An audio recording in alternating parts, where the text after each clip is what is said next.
Capsicum আর ডিম দিয়ে আজকে একটা দুর্দান্ত রেসিপি শেয়ার করব, আর যেটা স্বাদ মাংসের স্বাদকেও হার মানাবে। খুব কম সময়ের মধ্যেই রেডি হয়ে যাবে, আর ভাত রুটি দুটোর সাথেই এটা খেতে পারবেন। চলুন তাহলে দেখে নিই আজকের এই ক্যাপসিকামের নতুন রেসিপিটার জন্য আমি এখানে এরকম মাঝারি সাইজে দুটো ক্যাপসিকাম আর দুটো ডিম নিয়েছি।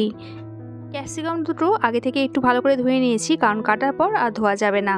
তো সবার আগে ক্যাপসিকামটা কেটে নেবো, আর কাটার প্রসেসটা একটু দেখে নেবেন। প্রথমে যে ক্যাপসিকামের মুখটা আছে সেটা আগে বাদ দিয়ে দিতে হবে। আর ক্যাপসিকামের ভেতরে যে দানা মতন অংশটা থাকে এটা ছুরির সাহায্যে বা চামচের সাহায্যে ফেলে দিতে হবে। তারপর ক্যাপসিকামগুলো এরকম গোল গোল আকারে পিস করে কেটে নিতে হবে। আমি যে সাইজের ক্যাপসিকাম নিয়েছি তাতে এরকম 3 পিস হয়েছে। আর অন্য ক্যাপসিকামটাও ঠিক একইভাবে কেটে নেবো, তবে এই মাঝখানে যে সাদা অংশ এটা বের করার সময় একটু সাবধানে বের করবেন, যাতে ক্যাপসিকামের গায়ে কেটে না যায়, তাতে এরকম পিস পিস করা যাবে না। আর এখানে আমার দুটো ক্যাপসিকামই কাটা হয়ে গেছে, আর পিসগুলো দেখতেই পাচ্ছেন কীরকম হয়েছে। অপরদিকে একটা বাটি নিয়ে তাতে ডিম দুটো ভেঙে নেব। ডিমের মধ্যে দিয়ে দেবো খুব সামান্য একটু নুন, আর সঙ্গে দেবো একটু কাঁচা লঙ্কা। আমি এখানে দুটো কাঁচা লঙ্কা একটু ছোট করে কুচিয়ে নিয়েছি। সঙ্গে একটা মিডিয়াম সাইজের পেঁয়াজও কুচিয়ে দিয়ে দিলাম ডিমের মধ্যে। আর কিছু এখানে দেব না, সব উপকরণগুলো ডিমের সাথে খুব ভালো করে মিশিয়ে নেব। ডিমটা ফেটানো হয়ে গেছে, অপরদিকে মশলাটা করে নেবো। তার জন্য এরকম একটা ছোট মিক্সিং জার নিয়ে নিয়েছি।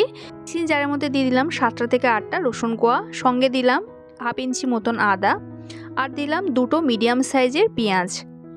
ঝালের জন্য দিলাম 4টে কাঁচা লঙ্কা, ঝালের পরিমাণটা অবশ্যই আপনাদের স্বাদ অনুযায়ী দেবেন। আর দিলাম একটা মিডিয়াম সাইজের টমেটো। খুব সামান্য একটু জল অ্যাড করলাম যাতে এটা একটা ফাইন পেস্ট তৈরি হয়ে যায়। মশলাটা রেডি হয়ে গেছে, এবার আমি রান্নায় চলে যাব। রান্নার জন্য এরকম একটা ফ্রাইং প্যান নিয়ে নিয়েছি। এই রান্নার জন্য চেষ্টা করবেন এরকম একটা ফ্ল্যাট পাত্র নেওয়ার। সবার আগে রিফাইন্ড অয়েল দিয়ে দিলাম। এই রান্নাটা আপনারা সর্ষের তেলও করতে পারেন। তেলটা গরম হয়ে গেলে ক্যাপসিকামের যে পিসগুলো করে রেখেছিলাম সেটা একটা একটা করে দিয়ে দিলাম। একসাথে কিন্তু সব পিস দিয়ে দেবেন না। তারপরে এর মধ্যে যে ডিমের গোলাটা তৈরি করেছিলাম সেটা আমি হাতায় করে এরকম ক্যাপসিকামের মধ্যে দিয়ে দিলাম। পুরো ভর্তি করে ডিম দিতে লাগবে না, অর্ধেক লেয়ার পর্যন্ত ডিম দিলেই হবে। আর এই ডিমটা যে এরকম ছড়িয়ে গেছে এতে কিন্তু ভয় পাওয়ার কোনো দরকার নেই, এটা কিন্তু এরমভাবেই হবে। লো ফ্লেমে জাস্ট 2 মিনিটের জন্য কভার করে দিলাম। 2 মিনিট বাদে কভারটা খুলে নেব এবং তারপর দেখে নেব যে ডিমটা ঠিকঠাক কুক হয়েছে কিনা। ক্যাপসিকামের উপরের ভাগটা যদি ডিমটা একটু ড্রাই মতন হয়ে যায়, তার মানে বুঝবেন যে ডিমটা ঠিকঠাক কুক হয়ে গেছে। এরপর এরকম স্প্যাচুলা বা খুন্তির সাহায্যে এরকম একটু কাট লাগিয়ে নেবো, যাতে এগুলো পিস পিস আকারে রেডি হয়ে যায়। তারপর প্রতিটা পিস একবার করে এইভাবে উল্টে দেবো। সব ক্যাপসিকামের পিস এরকম উল্টানো হয়ে গেলে অপর সাইডটা হওয়ার জন্য আরও 2 মিনিটের জন্য লো ফ্লেমে ঢেকে দেবো। 2 মিনিট বাদে কভারটা খুলে নেবো এবং অপর সাইডটাও দেখে নেবো ঠিকঠাক হয়েছে কিনা। আমি একটা পিস উল্টে দিচ্ছি আর দেখিয়ে দিচ্ছি, দেখুন ওপরটা কি সুন্দর দেখেছেন ড্রাই হয়ে গেছে, এটা কিন্তু ঠিকঠাক কুক হয়ে গেছে। ক্যাপসিকামের পিসগুলো কিন্তু রেডি হয়ে গেছে। এবার আমি ক্যাপসিকামের পিসগুলো তুলে নেবো। অপর যে ক্যাপসিকামের পিস দুটো ছিল, যেটা মানে শেষের দিকে যে পিসগুলো, সেইগুলো কিন্তু আর এরকম ফিল আপ করতে হবে না। যে ডিমটুকু অবশিষ্ট আছে তার মধ্যে এরকম একটু ডুবিয়ে নিয়ে মানে একটু কোট করে নিয়ে ভেজে নিলেই হবে।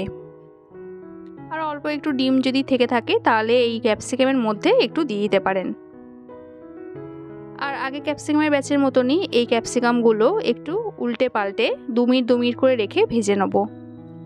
ক্যাপসিকাম কিন্তু এখানে পুরোপুরি ভাজি না, জাস্ট ক্যাপসিকামের যে একটা কাঁচা ভাব থাকে সেটাই জাস্ট একটু ফ্রাই করে নিচ্ছি। আর এখানে আমার সব ক্যাপসিকামের পিসগুলোই রেডি হয়ে গেছে। এবার এই তেলের মধ্যেই আমি দিয়ে দেবো দুটো মিডিয়াম সাইজের আলু। আর আলুগুলো এখানে আমি আগে থাকতেই সেদ্ধ করে নিয়েছিলাম। যেহেতু দুটো আলু ভাতের মধ্যেই ফেলে দিতে পারেন, সেই আলুটাই রান্না করে নিতে পারেন। মিডিয়াম ফ্লেমে আলুটা একটু হালকা করে ভেজে নেবো, জাস্ট 1 থেকে 1.5 মিনিট মতন একটু ভেজে নিলেই হবে।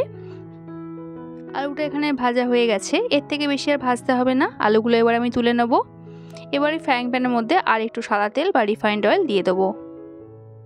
তেলের মধ্যে দিয়ে দেবো একটা তেজপাতা আর একটা শুকনো লঙ্কা। লো ফ্লেমে কয়েক সেকেন্ড একটু নেড়ে নেব।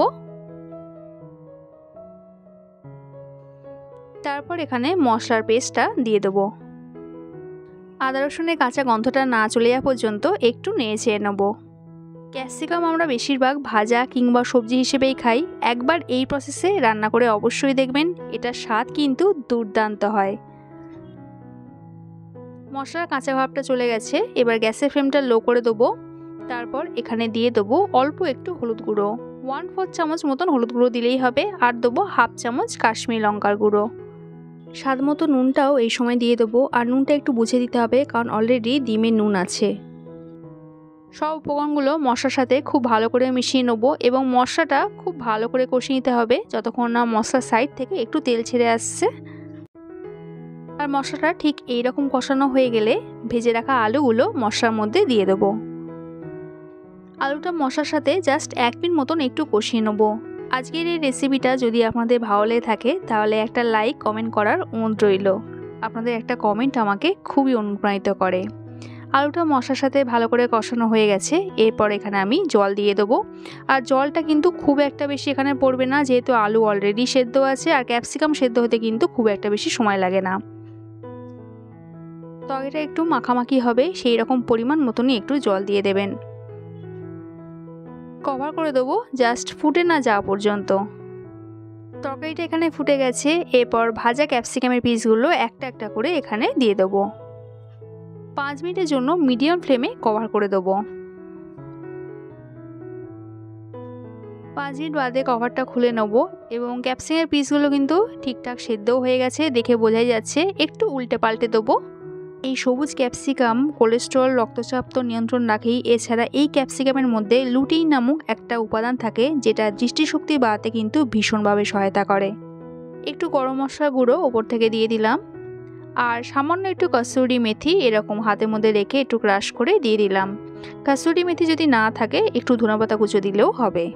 রান্নাটা কিন্তু আজকে প্রায় হয়ে এসেছে। কসুরি মেথি আর গরম মশলা যাতে তরকারির সাথে খুব ভালো করে মিশে যায় তার জন্য কভার করে জাস্ট 1 মিনিট মতন একটু ফুটিয়ে নেব। আর ফাইনাল লুকটা দেখুন, এটা কতটা লোভনীয় হয়েছে।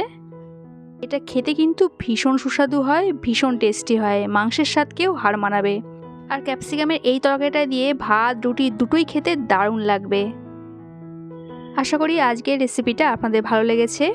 দেখা হচ্ছে পরের এক নতুন রেসিপির সাথে। সবাই সুস্থ থাকবেন, ভালো থাকবেন।